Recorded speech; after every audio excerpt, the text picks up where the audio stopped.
Just last week, President Trump canceled the hotly anticipated summit, only to hint at the possibility of reinstating it within hours after making that statement. The flurry of preparatory meetings are being held to make up for lost time. Lee Ji-won delves deeper into how these sessions are boosted by his shakeup. The North Korea-U.S. summit was on and then off, but now preparations for it have been coming fast. Experts attribute that to change in attitude from the North. Before, North Korea would not show up to meetings and play hard to get, and it did that again a few weeks ago, according to a White House official, by not going to Singapore. But with Trump's sudden cancellation of the meeting, the North has been active in expressing its determination that the talks go ahead.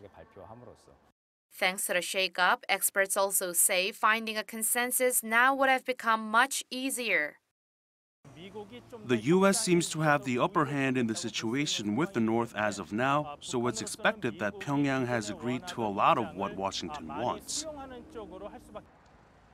This could mean, says the expert, that the North might have accepted what it has reportedly been sensitive about, the so-called front-loaded agreement.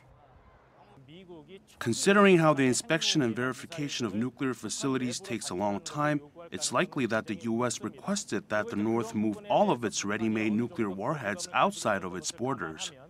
And while the regime seems to have protested this, it may have agreed in view of the fact that the summit preparations have resumed.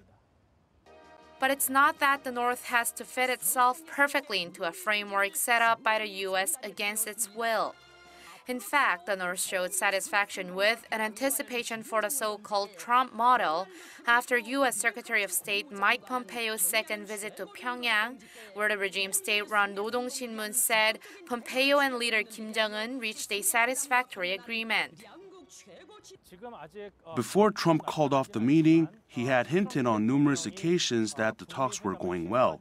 And I think it's because the two reached some sort of common understanding and prior agreement that the latest preparations were able to proceed rapidly and simply continue from where they had left off.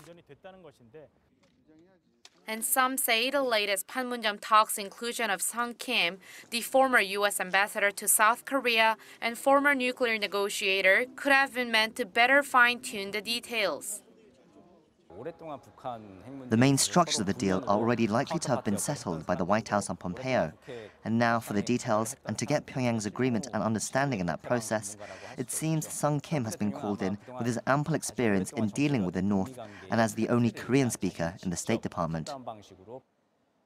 Experts say that with what look like the finishing touches being made, they're hopeful that a satisfactory deal will be laid out by North Korea and the U.S. in just a few weeks. Lee Ji-won, Arirang News.